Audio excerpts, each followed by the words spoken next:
और आज ये हुई ना बात में हमारे साथ हैं बाबा रामदेव। बाबा रामदेव को कोई इंट्रोडक्शन की ज़रूरत नहीं है, योग गुरु हैं। इस देश में बहुत बड़े बड़े आंदोलन किए हैं इन्होंने, और आज हम यही जानना चाहते हैं बाबा रामदेव से कि अब आगे क्या। बाबा रामदेव जी, सबसे पहले तो आप ये बताइए, आप इतने दिन से खामोश क्यों हैं? मैं तो होश संभालने के बाद आज तक कभी खामोश नहीं रहा। कभी युद्ध की तैयारी करनी पड़ती है तो कभी मैदानी जंग में होते हैं। अब बात है काले धन, भ्रष्टाचार और व्यवस्था परिवर्तन के बड़े मुद्दों की। उसको लेकर के मेरा ऐसा मानना है कि एक चरण का कार्य काफ़ी हद तक पूरा हो चुका है, जन जागरण का। अब काल है सत्ता परिवर्तन और व्यवस्था परिवर्तन का। तो 300 से 400 सांसद लोकसभा में ऐसे पहुंचे जो काले धन, भ्रष्टाचार और व्यवस्था परिवर्तन के मुद्दों को जमीन पर उतारे। उसको लेकर के हम आज काम कर रहे हैं और 2014 की जो लोकसभा है वो बदली हुई होगी। आपने कहा कि सत्ता परिवर्तन की बात आपने की। इस सत्ता परिवर्तन में कहां से आएंगे वो नेता? क्योंकि हर नेता की तरफ अगर देखो, कहीं ना कहीं कोई ना कोई दागदार है, किसी ना किसी हद तक। देखिए, इसके लिए एक बहुत बड़ी रणनीति बनानी होगी और राजनीतिक जो रणनीति होती है उसको हम इंटरव्यू में तो नहीं कह सकते, लेकिन इतना तय है कि पॉलिटिकल स्ट्रैटेजी जो भी हो, उसके लिए जो सामाजिक दृष्टि से जो कार्य करना है, संगठन की दृष्टि से कार्य करना है, वो बहुत कार्य तो हम कर चुके हैं। आज 650 जिलों में 5000 से ज़्यादा तहसीलों में और लाखों गांव में हमने ग्रास रूट लेवल तक जो है संगठन का विस्तार हम कर चुके हैं। अब तो बस प्रत्याशियों के चयन की बात है और उनको फिर जिता करके लोकसभा में भेजने का प्रश्न है। देश की जनता अब चाहती है कि लाखों करोड़ रुपए का काला धन आए, भ्रष्टाचार मिटे, ये महंगाई, बेरोजगारी, गरीबी, गैर बराबरी, ये तमाम चीज़ें खत्म हो और सबको सच्चे अर्थों में आज़ादी के साथ जीने का हक मिले। 1% लोगों ने 99% लोगों की खुशियों को कुचल दिया है। ये समृद्धि तो दिखती है भारत में। भारत से आगे यदि आंकड़ों की दृष्टि से देखा जाए तो जापान, चीन, अमेरिका को कहा जाता है, लेकिन हकीकत की दृष्टि से देखा जाए यहाँ पैसा तो है, संपत्ति तो है, सामर्थ्य तो है, लेकिन वो पेपर पर नहीं है, इसलिए उसको अनअकाउंटेड कहते हैं। तो मैं अनअकाउंटेड मनी नहीं मानता हूँ। अनअकाउंटेड जो है यहाँ पर unlimited knowledge, power, strength, natural resources, इतना शक्तिशाली हमारा राष्ट्र, तो हम इसको देश के सामने रखेंगे और आज देश में यही मुद्दे हैं। आपने एक बड़ी खूबसूरत बात बोली अभी, और उसमें मैं आपसे ये चीज़ जानना चाहूँगा। आपको लोग गुरु के तौर पर देखते हैं, गाइड के तौर पर देखते हैं। राजनेता, क्या वो एक विकल्प आप देने के लिए तैयार हैं अभी इस वक्त? राजनीति के क्या आपको हम एक पॉलिटिकल पर्सन के तौर पर भी देख सकते हैं? देखिए, ये पहले भी मेरा संकल्प था, ये आज भी है कि मैं कभी चुनाव नहीं लड़ूंगा, लेकिन देश की भलाई के लिए, इस भारत को आगे बढ़ाने के लिए, जिस तरह से आज पूरे विश्व में भारत की प्रतिष्ठा गिरी है, काले धन, भ्रष्टाचार और बलात्कार आदि के मामलों को लेकर के चाहे कितनी बड़ी जन आंदोलन हुए हों, लेकिन ये वर्तमान सरकार तो पूरी तरह से असंवेदनशील हो चुकी, इसलिए इससे कोई आशा अपेक्षा रखना ये तो नासमझी की बात होगी। लेकिन देश को बचाने के लिए, लोगों को न्याय दिलाने के लिए, अन्याय के खिलाफ संघर्ष करना वो सन्यासी का धर्म सदियों से रहा है, सृष्टि के आदिकाल से रहा है।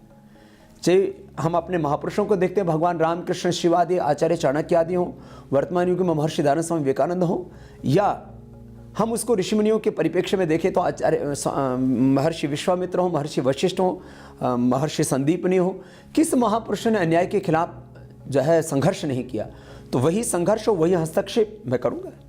लेकिन क्या आप इसके लिए राजनीतिक शस्त्र उठाने के लिए तैयार हैं? देखिए, इसका स्वरूप क्या होगा ये तो कुछ दिनों के बाद तय होगा। मैं राजनीति से निरपेक्ष रह करके और सत्ता में सत्ते की प्रतिष्ठापना के लिए, हमें पावर नहीं चाहिए, हमें तो पावर में प्योरिटी चाहिए, उसके लिए हमें काम करना है। स्वामी जी एक चीज़ है, कुछ देश भी ये चाहता है कि कुछ लाइक माइंडेड लोग एक साथ आ जाएं और एक साथ दिखाई भी देते हैं, लेकिन जब मोर्चे की बात आती है, मंच की बात आती है, तो वो मंच पे नहीं होते हैं एक साथ। क्योंकि हमने एक चीज़ देखी, आप क्या करने वाले हैं आपने बता दिया है, कुछ चीज़ें आपने अभी तक होल्ड रखी हुई हैं, ठीक है, वो आपके प्लान्स हैं। अन्ना ने अपना जनतंत्र मोर्चा लॉन्च कर दिया, अरविंद केजरीवाल जी ने अपनी पार्टी लॉन्च कर दी।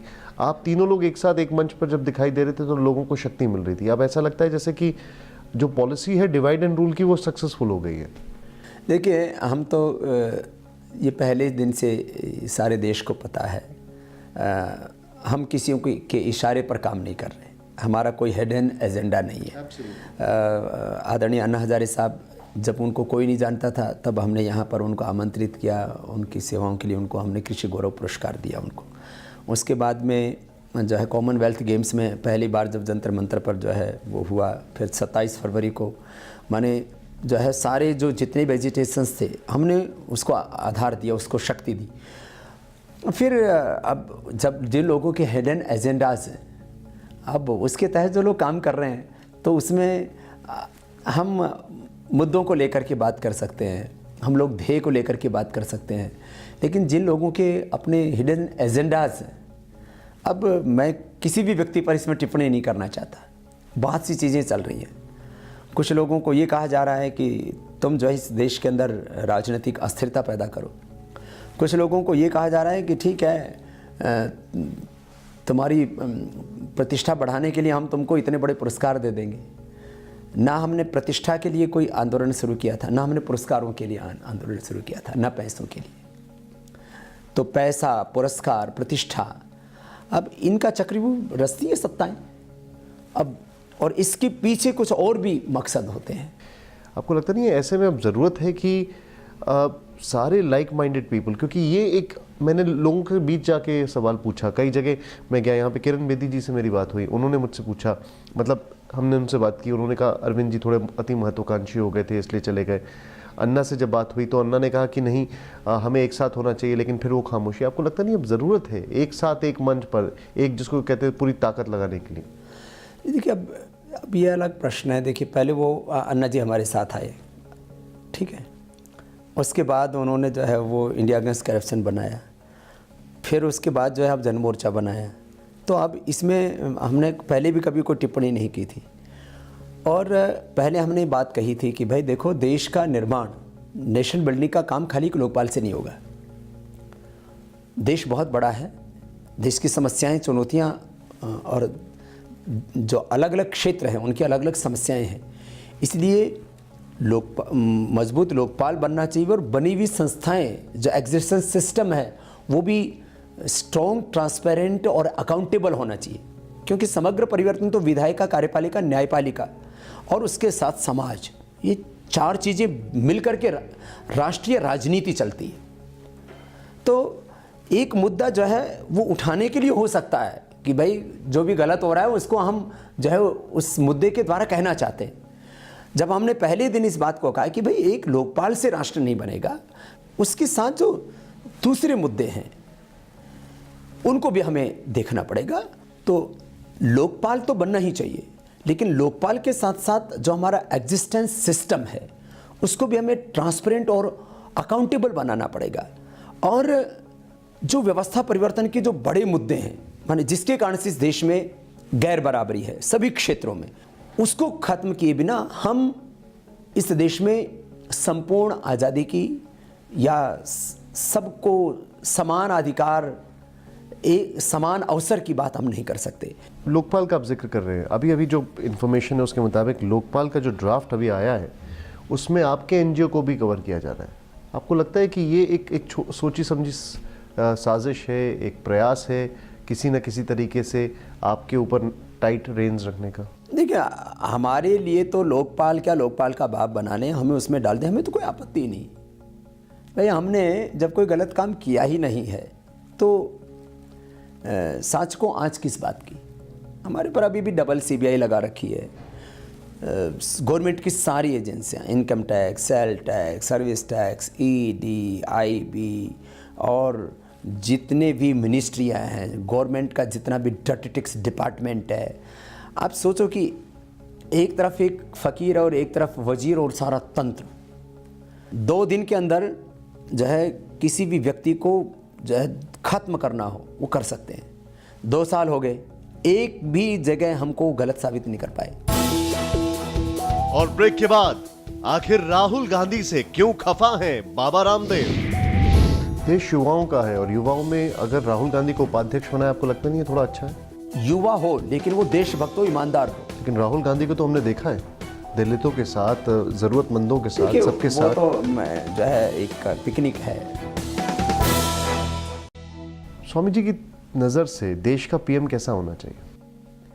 देश का पीएम ऐसा होना चाहिए जो देश से प्यार करता हो, जो काला धन देश को दिलाए, भ्रष्टाचार को मिटाए, इस भ्रष्ट व्यवस्था को बदले, देश को न्याय दिलाए, जो आम आदमी, साधारण आदमी के बारे में सोचे, जो कॉरपोरेट घरानों के इशारों पर काम करता हो, जो आदमी देश को बेचता हो। मैंने आज तक इन पार्टियों ने क्या किया? देश के साथ धोखा किया, देश के साथ नाइंसाफ़ी की है, देश के साथ क्रूरता की है, बर्बादी की है। मैं एक तरह से कहूँ तो भारत माता का उन्होंने चीरहरण किया है, घायल कर दिया। हमारे लिए जो है ये देश मिट्टी का टुकड़ा नहीं, ये हमारी माँ है और इसके ऊपर इतने वार किए, इतने प्रहार किए, इसको इस तरह से लहूलुहान कर दिया है कि पूरे विश्व में हमारे भारत की प्रतिष्ठा गिरी है। एक राजनीतिक पार्टी का राजकुमार कहता है कि उनकी पार्टी में जो है हिंदुस्तान का डीएनए है।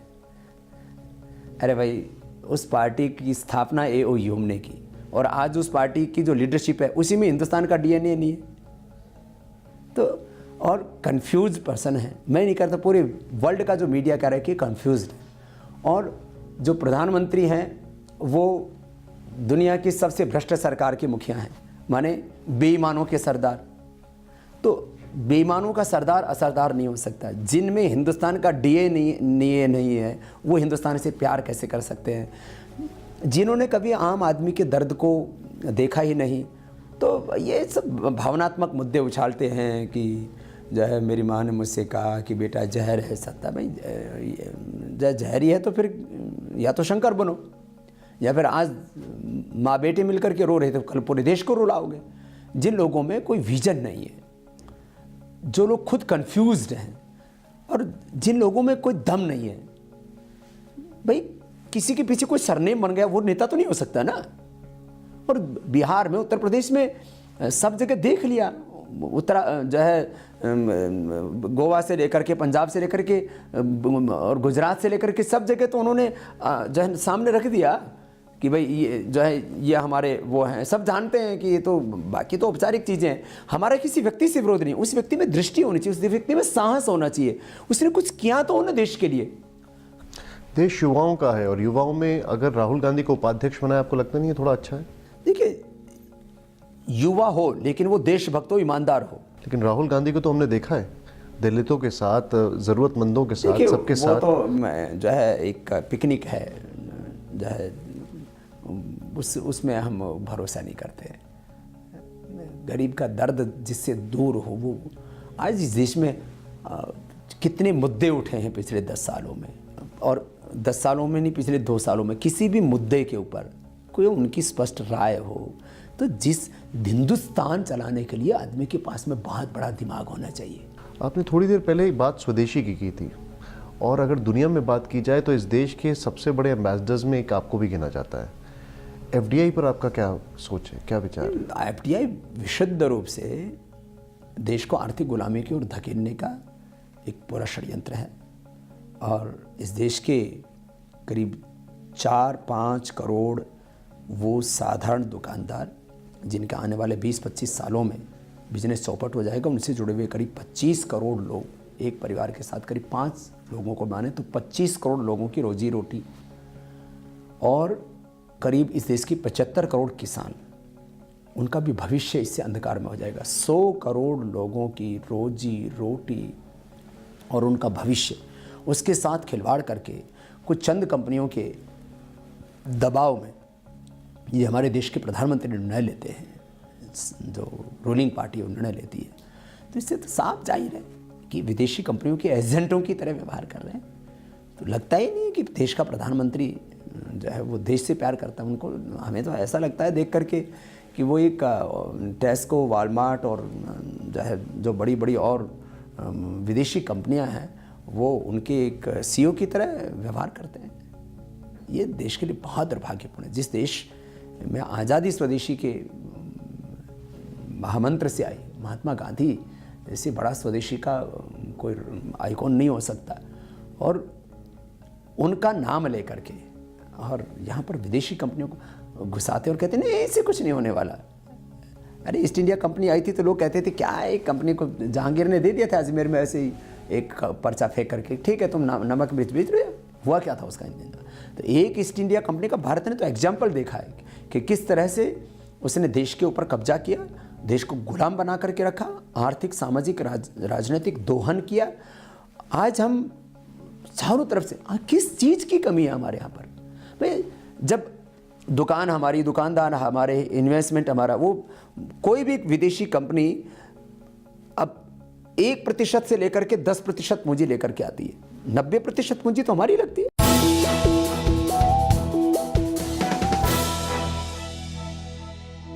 पीएम पद के लिए नरेंद्र मोदी, इस नाम पे ऊपर आप क्या कहेंगे? देखिए, दो बातें उठ रही हैं, नामों की और युवाओं की बात की जा रही है। तो मैं कहता हूँ भाई युवा हो तो सबसे बेहतर, क्योंकि मैं तो जो है बुढ़ा नहीं हुआ हूँ खुद भी, और युवाओं का पक्षधर हूँ। 3 हमारे यहाँ सामने सफल क्रांतियाँ हुई, भगवान राम की, भगवान कृष्ण की और आचार्य चाणक्य की।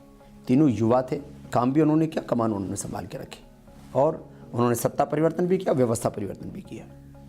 अब श्रीलंका में भगवान राम को राज नहीं करना था, जो है यहाँ मथुरा में भगवान कृष्ण को राज नहीं करना था, जो धनानंद का अत्याचार बढ़ रहा था तो आचार्य चाणक्य को राज नहीं करना था। उन्होंने सत्ता बदली और व्यवस्था बदली।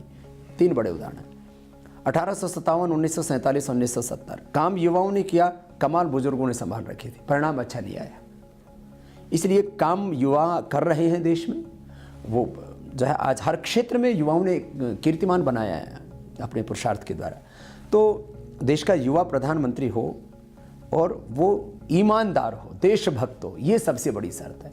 अब उसमें किस नाम पर सहमति बनती है ये तो देश के लोगों को सोचना है। हमारे लिए तो जो भी देशभक्त ईमानदार युवा है उसके लिए शुभकामनाएं। लेकिन ये क्वालिटीज आप देखते हैं नरेंद्र मोदी में? देखिए, उन्होंने अपने मेहनत से जो मुकाम हासिल किया है राजनीति में, वो अपने आप में एक इतिहास है। इसलिए जो भी अच्छे और सच्चे लोग हैं उन सबको हमारी शुभकामनाएं। और अब स्वामी रामदेव जी के साथ रैपिड फायर राउंड। 2014 में स्वामी रामदेव जनता को एक अपनी पार्टी का विकल्प देंगे या किसी और पार्टी को सपोर्ट करेंगे? इस समय हम गांव-गांव में समिति बना रहे हैं और 2014 में 300 से 400 सांसद लोकसभा में हम जितवा करके भेजेंगे। इसकी पूरी स्ट्रेटेजी वक्त पर बताएंगे। क्या आप बीजेपी के लिए 2014 में प्रचार करेंगे, हाँ या ना? हम देश के लिए प्रचार करेंगे। काले धन, भ्रष्टाचार और व्यवस्था परिवर्तन के मुद्दों को लेकर के हम प्रचार करेंगे। भ्रष्टाचार के रोग के लिए क्या सिर्फ योग गुरु काफी हैं? देखिए, हर लाइलाज बीमारी का हमने इलाज किया है। बीपी से लेकर के अर्थराइटिस से लेकर के कैंसर तक। तो काले धन, भ्रष्टाचार की जो लाइलाज बीमारी है, इसका इलाज भी वो इस देश के लोगों को लेकर खड़ा करके हम करेंगे। आपका अगला आंदोलन भ्रष्टाचार के खिलाफ है या कांग्रेस की केंद्र सरकार के खिलाफ? कांग्रेस क्योंकि देश हित में नहीं है, इसलिए उसका सत्ता में रहना ये इस देश के लिए मुनासिब है। बाबा रामदेव को अगर मौका मिले तो वो पीएम का पद ग्रहण करेंगे या फिर किंग मेकर की पोजीशन ग्रहण करेंगे? हम कभी भी किसी सत्ता पर नहीं बैठेंगे, क्योंकि सत्ता हमें वो कुछ भी नहीं दे सकती जो हमने ना पाया हो।